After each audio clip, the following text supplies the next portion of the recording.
Hello friend, मैं रोशन राज आप सभी का स्वागत करता हूं अपने YouTube channel make the life bright में। दोस्तों, आज का हमारा टॉपिक है लाइंस एंड एंगल से रिलेटेड एक थ्योरम जो कि दिया गया if two line intersect then the vertically opposite angle are equal. तो ये हमें प्रूफ करना है कि अगर दो लाइन एक दूसरे को इंटरसेक्ट कर रहा है तो उससे बनने वाले वर्टिकली अपोजिट एंगल एक दूसरे के इक्वल होते हैं। ठीक है ना। तो चलिए पहले समझते हैं। यहां पर ये दोनों लाइन है ए बी और सी डी, ये दोनों एक दूसरे को इंटरसेक्ट कर रहे हैं। तो हमें सबसे पहले प्रूफ क्या करना है ये पहले आप समझ लीजिए। तो टू प्रूफ, देखिए गिवन मैं नहीं लिखा हूं, ठीक है, गिवन मैं लिख दूंगा अभी। जस्ट हमें प्रूफ करना है कि angle A O C is equal to angle B O D. It means ये एंगल इसके इक्वल होता है और दूसरा हमें प्रूफ करना है कि ये इसके इक्वल होता है। और दूसरा, ये तो पहला हो गया।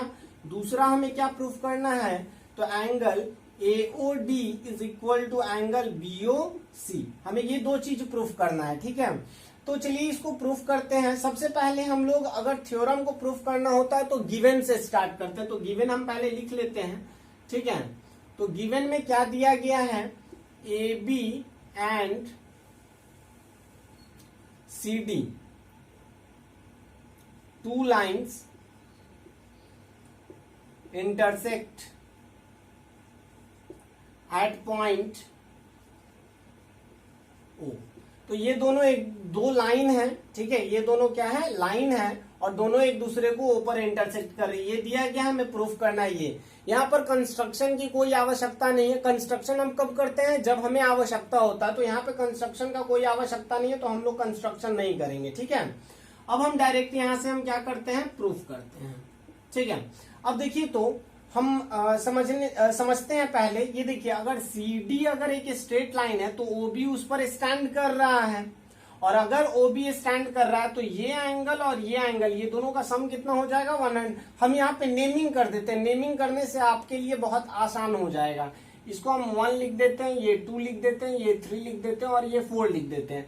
आप वहां पर 1 की जगह AOC लिख देना, 2 के जगह पे AOD लिख देना। इससे अभी अगर आप समझ रहे हैं तो ये समझने के लिए काफी आसान हो जाएगा नेमिंग के आधार पे। ठीक है, मतलब 1 2 3 4 जिस तरीके से नेमिंग यहाँ करा गया है उस तरीके से। तो यहाँ देखिए तो सिंस, या फिर लिखे OA stand on CD। Okay, या फिर इसको इस तरीके से लिखे कि CD is a straight line, CD is a straight line and OA stand on it, OA stand on it. ठीक है, तो अगर CD स्ट्रेट लाइन है और OA उस पर स्टैंड कर रहा है तो 1 + 2 का सम कितना होगा, angle 1 + angle 2 is equal to हो जाएगा 180 डिग्री। ये कैसे होगा, तो लीनियर पेयर प्रॉपर्टी से, लीनियर पेयर प्रॉपर्टीज से। ठीक है, तो ये यहाँ पे हो गया। अब देखिए यहाँ पे ये तो समझ आ गया। अब देखिए, अब दूसरा हम लोग जो यूज करेंगे, AB is a straight line and OD stand on it. अब की बार ये लिखेंगे। ठीक है, तो यहां से लिखेंगे स्ट्रेट लाइन एंड, यहां पे एंड कर देंगे। ठीक है, and OD stand on it. अगर ये OD स्टैंड कर रहा है तो अब की बार क्या लिख सकते हैं, angle 2 + angle 3 is equal to 180 degree. ठीक है, तो अब की बार ये दोनों का सम 180 डिग्री हो जाएगा। ठीक है, और ये भी कारण क्या होगा, लीनियर पेयर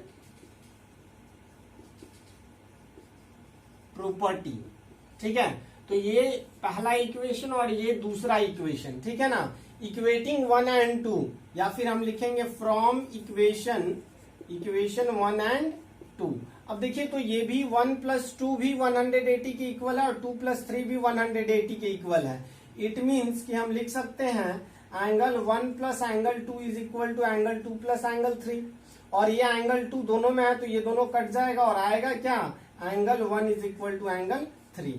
एंगल 1 क्या है, एंगल 1 है हमारा AOC और एंगल 3 क्या है, BOD। तो हमें यही प्रूफ करना था, angle AOC is equal to angle BOD। और इसको हम क्या करेंगे, इसको अब इस तरीके से प्रूफ नहीं करेंगे, इसको बस लिख देंगे similarly this one also be proofed. Okay, I think आपको ये समझ आया होगा। फिर से हम इसको एक बार रिवाइज करते हैं। देखिए यहाँ पर जो OA था, OA स्टैंड कर रहा था CD पर, तो angle 1 plus angle 2 is equal to 180 degree हो गया। उसी प्रकार से AB पर ODA स्टैंड कर रहा था, तो 2 प्लस 3 180 हो गया ये भी। अब देखिए तो ये दोनों में 2 आ रहा था, तो 2 को हम जैसे यहाँ पे देखिए 1 प्लस 2 इज इक्वल टू 180 और 2 प्लस 3 इज इक्वल टू 180, दोनों 180 के इक्वल ही है, तो हम ये दोनों को अलग अलग कर दिए। इट मीन्स ये दोनों को इक्वलाइज कर दिए, because this one is Euclid's में आप पढ़े हैं कि अगर एक दूसरे के इक्वल है, दूसरा तीसरे के इक्वल है, तो पहला तीसरे के इक्वल होगा। ठीक है, तो ये दोनों एक दूसरे के इक्वल होगा। Angle 1 plus 2 is equal to 2 plus 3 और 2 दोनों में है, तो ये कट जाएगा, तो angle 1 is equal to angle 3। I think आपको समझ आया होगा। अगर वीडियो अच्छा लगे तो प्लीज लाइक शेयर और सब्सक्राइब करना ना भूले। थैंक यू, जय हिंद।